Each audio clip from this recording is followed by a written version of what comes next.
Wrote what book? Like the book, the engineer's book. He wrote the. He wrote the book. He wrote He the book. literally wrote the book. What if I should put this? That looks good. But yes, I think the Star Trek crew would do very well on the U-boat. Except they don't have view screens on the U-boat.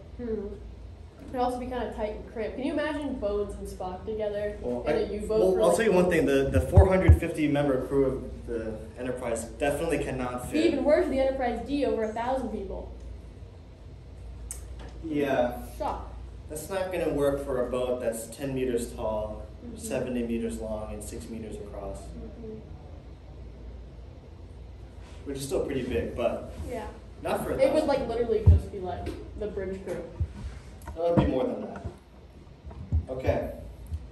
What do we know about U-boats? Nothing. They're Nothing. like pre-submarines. Were those the ones that brought the troops to D-Day? Like the little No. border car boats? Oh. No, Those are landing crafts. they're like there's something specific about them. They like And I don't know anything. had to take in air. Something about the air. How to take in air. They like in the way they held air was different, right? The way they held air. Can you explain a bit more, or No, I just remember something about just the how air. how they take in air? Something about the air was different. There's something in the air. Something in the air. All right. By the end of this, you guys will be U-boat experts. Well, that's what you said last time, and it's been 3 years, and I don't remember. Well, it has been 3 years, but that was also me 3 years ago. We'll see if I become a better presenter. We should make like a compilation we compare you to. Maybe That just would be this old Magnus. Old Magnus. I guess young Magnus. This is kind of like a half-assed costume, and it's not as good as my kinda previous is. years. I mean, it's kind of giving it. Like if you're on a U-boat for a long time, you're probably just walking around in your sweater. Yeah. It's inspired by Das Boot. By They Das wear- Boot. Because they literally just wear stuff like We're that. just in sweaters the whole time. Yeah. Okay, let's look at the history of the U-boat. Ooh. Well, I mean, that is kind of what it is, but there's going to be a bit more to this history club than just the history of the U-boat, so it's going to be its own slide. The first U-boat, the Type U-1, was first commissioned in 1906. Do you guys know what happened in 1906? Nope. It's probably good because there's nothing really, I don't think you really need to know what happened in 1906 in terms of U-boats. except Wait, for- what happened in 1906? I don't think anything really that special. Why'd you ask? Is that when like Hitler I don't know, got, he felt like asking. is that when Hitler got rejected from art school or something? I think Hitler is probably a kid at this time. Wait, what happened? Nothing. I You don't can't know. just say, do you know what happened in 1906 and then not drop Yeah, what that's what I happened? just said. That's literally what I just said. Yeah, I actually don't really know if anything special happened in 1906. Oh, I just no. felt like I wanted to ask. Oh my god, you're just trying to feel superior. You should say, does anyone know of anything that happened? Like Maybe a version of it, but- My great grandfather turned 6 years old. Nice. That happened in, okay, boom, that happened in And 1906. 30 years later, my grandfather was born. Alright, very good. here's a picture of SMU-1, the first U-boat type of Germany. So man, here it's pretty small for a ship. So they were first producing these, the first type of U-boats from 1906. Not, of course, the first of anything isn't really that good. I mean, maybe it'll be really great, but later versions obviously are better. I mean, it depends on what you're talking about. If it's like a TV show, book, movie, sometimes the original's the best. But if it's like the first iteration of something, like first model. Yeah. Well, U-boat is not a TV show or movie, so it's a bit different. So these first U-boats, by the time World War I came along, they were just used for training for the newer U-boats, because obviously they got better. The Type U-17 was the last design of World War I. U-boats in World War I were most notable for sinking civilian ships. That's terrible. Yeah, that is terrible. Did they just have really shit navigation?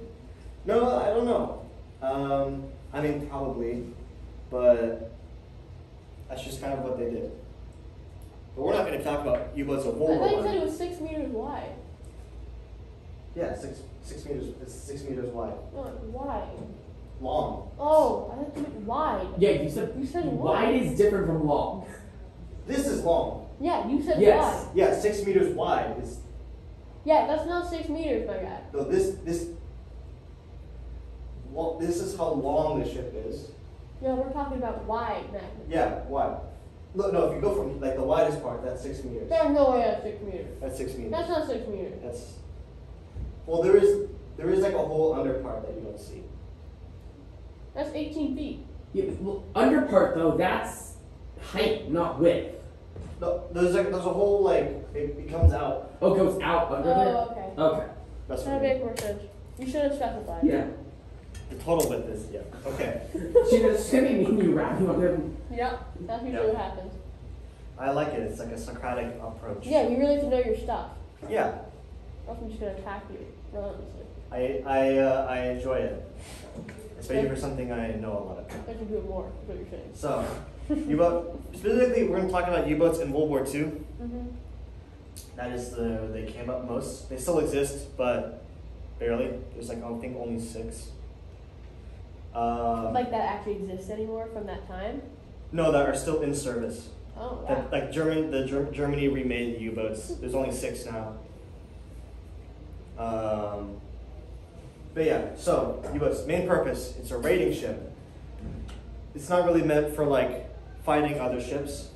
I mean, it could do that, but it's not great for that. It's not what its purpose is for.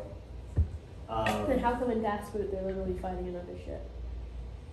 Well, usually other ships are trying to fight this. So what do you mean by raiding ship? What is a raiding ship? So Specify, please. when it's gonna be more, it's called a commerce raiding. So it's gonna be hitting ships that transport materials, goods, weapons, whatever. And then taking those goods back to a port somewhere? No, they just sink it. They They just send it to the bottom of the Oh. ocean. So it's not fighting, it's just attack. It's just attacking. And what happens if the ship fights back? You go You go under it. under the water. So basically, you do a coward's attack, and if they retaliate, you do a cowardly retreat. Yep. Yep. Guerrilla warfare at its finest. Well, if you think about the German Navy, it was extremely limited and pretty much destroyed from World War I. So this is their response, because these were, well actually we'll get into it. I shouldn't. So the misconception is that this is considered a submarine, which it has the attributes of a submarine. It can go under the water, which most ships normally don't. But it mostly operates on the surface, even when raiding.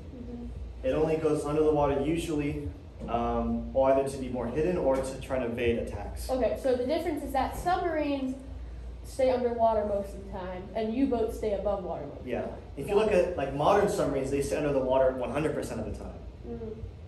Whereas these guys, they stay on top of the water.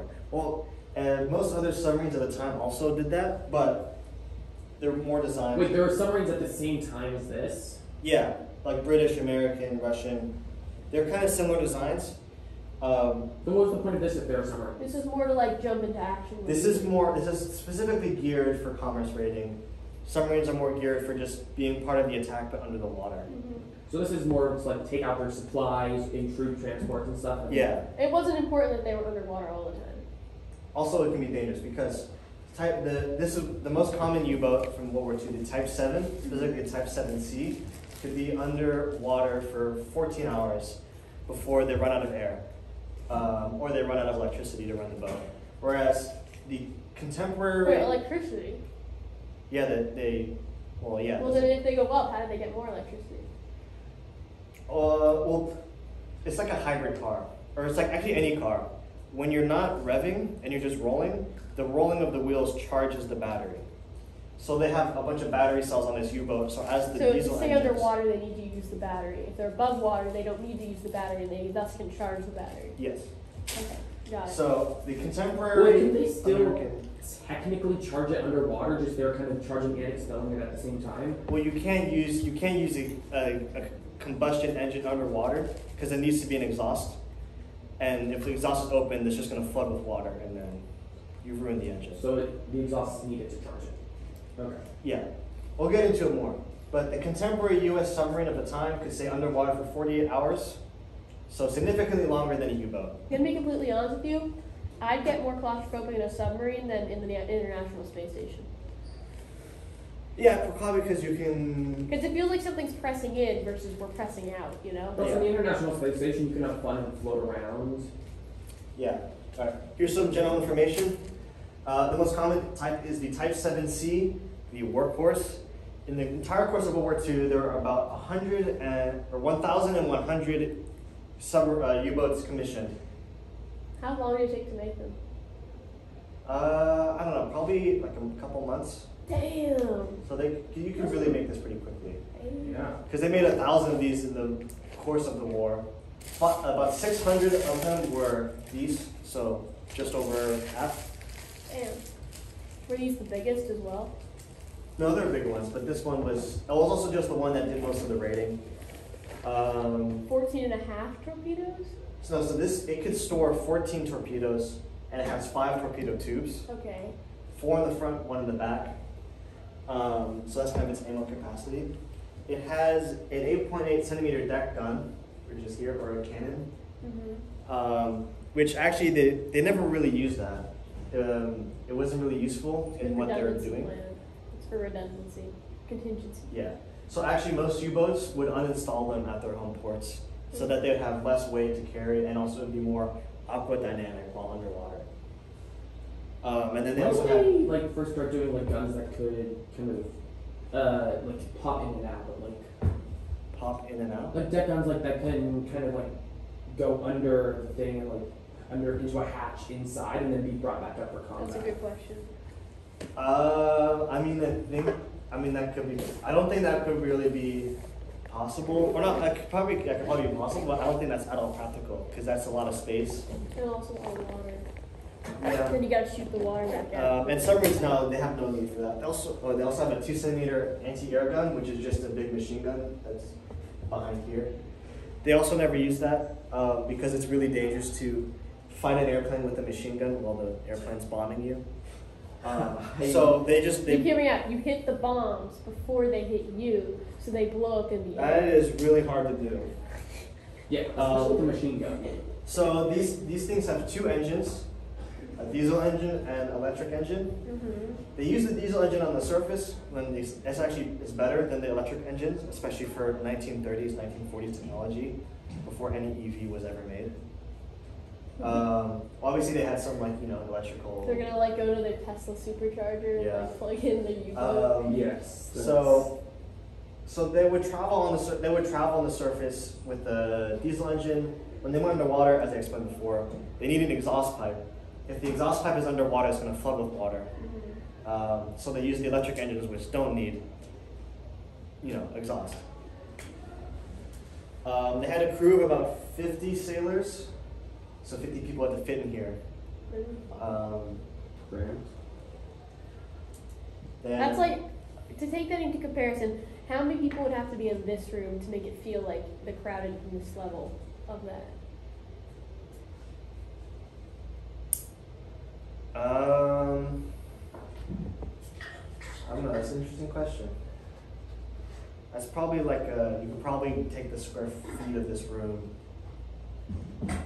That's a whole different question. But I thought also considering that how jam-packed are they? Some people are maybe in different compartments. Mm-hmm. If some people are in the torpedo firing area. Some people might be In the end, piloting, I guess. sleeping. So it's hard to quantify. Mm-hmm. Yeah. All right. Here's the dimensions. It's 10 meters tall, 70 meters long, and 6 meters wide. And there's this part kind of here. It goes out. Thank you for establishing that this time. Yeah. Very helpful. Although this doesn't mean the internal dimensions because this thing actually has 2 holes. There's an outer hole and an inner hole. The inner hole houses the people. The outer What's hole, between the 2 holes? water. Okay. It just helps with aquadynamics. The outer hole will kind of help to make the boat faster or go through the water. And you said that the inner hole can be funky and misshapen. Yeah. So there's actually much less space here than, also because the 10 meters tall is, that part, which is not most of the boat. Inner outer hole, yes. Obviously they have periscopes when you're under the water. Everyone knows what a periscope is. Right? Mm-hmm. Yep. Yes. And they have they have radio and sonar, obviously radio to communicate, and then sonar. Do you guys know what sonar is? Yes. Bing. The word is getting. Actually, these ones have passive sonar. So there's a difference between passive and active sonar. What you guys think the pinging is active sonar. It's like kind of echolocation. You send out a ping, Bing. and then when it hits like, let's say a huge metal object, it will send a ping back. Bing. And then you receive that, and then you get that. Passive sonar is like just having like an ear in the ocean. You listen for vibrations in the water, so you can then hear propellers or. That seems like it'd be more useful. Yeah, but it's Both are probably used, yeah. but I think because even like sounds and stuff, like it might be hard to like tell what that is. And although actually sending off the ping, like how do you know that it's metal? How do you know that it's not a shipwreck? How do you know like that it's not friendly? Well, those are things you just have to find out, I guess. All right, purpose of U-boats. I'm seeing if we're going at this pace, we're not going to have enough time to finish, so speed it up. So they're supposed to raid and sink convoy ships, specifically convoy ships that go from the United States across the Atlantic to the UK to give them supplies like guns, from the Lend-Lease deal. Oh, so wait, this isn't like American boat. Yo, more people. Nice outfit. Thank you. So wait, what I guess the country made these boats and used them? Germany. Oh, okay. Not in Germany. I thought this was America. So they worked best in what was called the Black Pit, this area, because what the British actually, they got, interesting, a theoretical physicist to analyze convoy ships being sunk. And he found out that the way you beat U-boats is with airplanes. So if you think of like a big like destroyer ship, U-boats can easily see that, dive underwater and escape. With an airplane, it can come really quickly and just lay out a bunch of bombs before the U-boat's able to go under the water. I'm guessing this black pit is the place that's hard for airplanes to. Well, it's the point It's where, the ocean. this is the final point an airplane can go before, well, it's when it has just enough to get back to base. If it goes farther, then it doesn't have enough fuel to go back to base. So what about those blue dots? So this is the West Ocean meeting point. This is the Mid Ocean meeting point. This is when like convoy. So like the United States would, they would escort convoys up to about here, and then the British would take over and escort them the rest of the way. So those are just the meeting points. Got it. So Black Pit is where there's no air cover, and the whole goal was to starve Britain of supplies, which actually they almost did. So diving, this is kind of just how they dive. Again, inner and outer hull. In between these, we also have these things called ballast tanks. Essentially, just empty space in the hull. And so, all boats, all things that float in water have a natural buoyancy. So these ballast tanks, you fill them with water and you neutralize the buoyancy. So the buoyancy of the boat is neutral, and you can just allow So you it. release or add water until it kind of floats in the Yeah. water the way you want it to. Yeah. So you fill them with water, and then you can just easily go under the water. You don't sink. You have a neutral buoyancy, so you don't go up or down. And you have these kind of horizontal rudders that kind of tilt up and down. So then as the boat moves forward, you can tilt up, and you can, that's how you control your depth. How they fire torpedoes. So again, they use torpedoes more than the deck cannon. The only use the deck cannon found was in like bombarding like shore targets. But there's actually a lot more that goes into like firing a torpedo than just like fire. So what you have to do, if you're under the water, you use your periscope. Here's a picture of a periscope. And this is what you have to determine. You determine how far away this boat is based on, you can see how tall it is, and the angle at which it's sailing, and how fast it is sailing. You can put that into the ship's computer, which is like a mechanical computer, and it will then give you like the direction for the torpedo. So you have to And do you only have like 14, right? Yeah, You only don't have 14. that many. And how many roughly would they fire at each target? One. These torpedoes are huge. Like the size of me or bigger. Oh my god, way bigger. Probably like this room. You know, most Hey. things are bigger than you. Huh? Most things are bigger than you. Yeah, that's true. These are very My specific. shoes aren't. These weapons are very sophisticated and expensive. One of them can blow up an entire ship, especially like one. Especially if you hit like their boiler. Somewhere with a lot of. Yeah, hit the right spot and. Usually, anywhere you hit it, it's going to sink. Well, they said about the Titanic it could take on water, and clearly it didn't really work. So People say a lot of things that aren't true, Shane. Did you know that there's a couple? No, it's true. The Titanic. Can I do a little mini thing on Titanic? Oh, we don't have really much. Maybe you can lead a history club meeting one day. Oh, that's right. The Titanic Yeah. is an interesting topic. So the main countermeasure against U-boats when you find out where a U-boat is for a destroyer is depth charges. They're essentially barrels of explosives that you throw in the water, and once, I think it has like magnetic detectors, so once it detects like a magnetic field, it explodes. How long could they be in the water for? Depth charges until they explode. Okay, so there's like So they you can could go throw on them just out like. and hope, and then you'd mark. Well, that'd be hard. Yeah. Well, so you Can you usually see them? Like, do they No. ever run out of power? Can they ever, if like they just don't hit anything, can they ever just kind of like stop and sink and? What if Well, someone, crashes what if around, someone on or- your side throws one out and then you hit it a couple months later? it just floats, it just sinks to the bottom of the Yeah. ocean. So what you do is you have your sonar, you hear the U-boat directly under you, and you're like, throw the depth charges. You just throw a shit ton of depth charges under the water, and they're gonna float down. And how they work, they don't actually work. They don't work on the explosion, but what they do, so they create a bunch of gas and a bunch of space in this water. Obviously, the pressure of the ocean is much greater than this explosion, so it's gonna rush a shit ton of water back in. And that rushing of water is going to mess up this U-boat. That's what's going to do the It's gonna actual like damage. shake it weirdly, right? The same question with depth charges for torpedoes. Do torpedoes just keep going and going? Yeah, until they run out of power. Or some of them, they use a chemical reaction to create, power, or steam-powered torpedoes. They'll eventually, obviously, run out. Also, drag from the water. Yeah, we have it's called ASDIC, Anti-Submarine Detection Investigation Committee. So you're as a dick. Got it.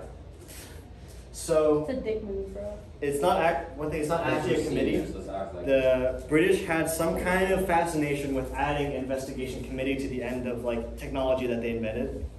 So it's really just an anti-submarine detection system. And this was really the British's downfall at the beginning of the war. So at the beginning of the war, the U-boats actually thrived, and they sunk a lot of transport ships. And it was because the British thought, oh, this thing can detect anything within a mile radius of wherever this ship is. It can stop any U-boat because the U-boat's going to be under the water, right? Well, what the U-boat captains found was better was they wait until nightfall, and then you're on the surface, so you can't be detected by ASDIC. Then So it's only underwater that ASDIC detects. But part Yeah. of them is underwater. yeah, but it's going to send a sonar ping mostly downward. It's not. It's like Oh, see if they're under you. yeah, and this U-boat's only 10 meters tall. Probably 4 or 5 meters or below the water, so it's not going to be really detectable. How did they make sure that it was the U-boat that they detected and not like a shark? They're big. They're It's a lot it's bigger. only going to ping off of metal objects. The pings are like Metal 200 shark. decibels, and they'll liquefy anything in its path. Oh, that's right. Hasn't it happened before where they set off something and there's Yeah, divers in the area? No, what? But yeah, Divers so turn to liquid, is that what you're saying? I'm very Um, confused. Like it's loud enough to rupture their organs. yeah, so And destroy their so the British had big faith in this. The U.S. captains used a tactic that wouldn't let them be detected by this, and therefore they sunk a shit ton of convoy ships at the beginning. Then they later developed radio detection, which is like radar detection. Send out a radio signal, get a bounce back. Is that like used modern day? Yeah. And also the development of VOR maritime controllers, which just means very long range aircraft. That's a great You just acronym. get long. you get a really big bomber. You stick as much explosives as you can into it, and then you set it off with a radio detector, a radio detection. You detect the U-boat over the horizon, and you just fly at it really low, so you know where it is. Kamikaze? And then No. Kamikaze? not a kamikaze. Yeah. That's No, it's not a suicide Yeah. plane. so you're gonna fly really low in the water, and you're gonna fly at it, and what the U-boat's gonna see when it's too late, you're gonna see this big plane flying at you. It's probably gonna take a minute or two to get under the water. So you see this big plane, and it just unloads Why its does it entire take so long payload. to see it if it's on the horizon? Well, it's just flying. It's just when it's on the horizon. It's a Oh, little- no, because you said it's flying low. Never mind. Yeah. Yeah, wouldn't that also kick up water and be like? It's probably 50 meters above the water. Usually they'd also be at night, so then you Why can't would see. they unload their entire barrage of missiles? Well, maybe not their Wouldn't that entire just barrage, be but they'd unload a bunch of explosives. Because the more they unload, the less chance of missing. Yeah. True, but you don't want to waste a bunch of missiles too. I don't think they really cared too We much kind of went about over that this. these days. Wolf packs, the infamous wolf packs, which were coordinated by this guy, Carl Donitz. the U-boat admiral of the Germans. So he organized and coordinated the U-boats. He would be at the home base, and you get radio signals from the U-boats, know where they are. Be like, okay, everyone converge on this position. Everyone would. And on any given day, there'd be between 6 and 12 U-boats in the Atlantic, the entire Atlantic. So actually not that many. But they'd have their own patrol sectors. Weren't there like 1,000 of them? There are 1,000 built, but on any given day there'd be like 12 out at sea. So they'd come back every couple days and they'd switch out? Well, yeah, so you got to resupply, refuel, get more food. The Enigma code. Was it They like, make a... was it the same few crews rotating between boats, or did each? Each one had a different crew. So this is the German Enigma cipher. We had a lesson last year on the Enigma cipher. Do you guys remember? Do you kind of remember how it works? I can't remember that. It was, I didn't even get it when you were explaining it, to be honest. It's not like, it doesn't fit in my brain. Okay. My brain's We have not a small. quick demonstration. One of the coding projects I did. So this is kind of how it looks. So basically, you have a keyboard and then a board with the same keyboard, but it lights up. And essentially, you press a key down, and it sends an electrical signal through a specific wire of that key, and it goes through 3 different rotary things. And what it would do is, let's say you press down an A, the signal of an A goes through the A wire. It goes into this, it gets mixed up, it comes out as a C, so the C wire, then it goes into this one, and it comes out as a Q wire, and it goes through all of these and it comes back through, and then it displays as the encrypted letter. And then once you press a key, the rotary will change to a different number. And so the beauty of this is, if I press the same key, let's say you press A, it comes out as K. So now I put down K, that's what I'm going to broadcast in Morse code. I press A again, it comes out as V. I press A again, it comes out as J, and I just keep pressing A, and I get all these different letters. So it's going to look like I'm sending something really complicated if I send this, but I'm really just sending,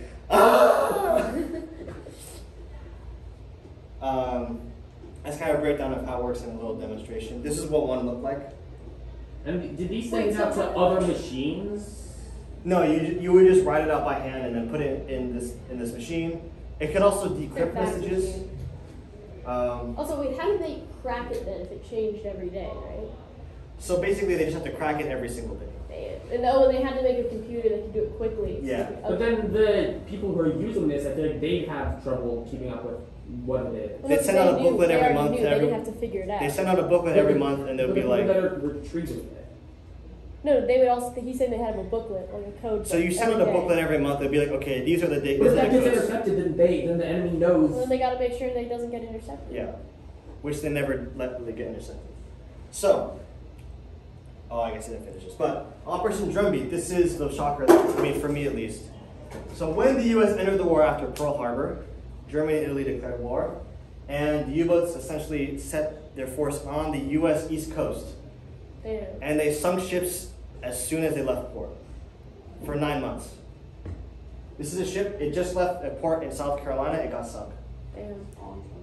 Where's the U-boat in this picture? Well, if you saw the U-boat, it would probably be destroyed. But and what was happening was all these departments, the Navy, the Merchant Marine, the manufacturers, they kept shifting their blame onto the other ones. Like, oh, the Navy's not at fault. It's this other because they're not, doing their job. But then this one be, oh no, the Navy's at fault because they're not, escorting us or whatever. Mm-hmm. And so they never really addressed the problem until they finally were like, okay, we need everyone to be coordinated. We need specific responsibilities to be dished out for everyone to understand.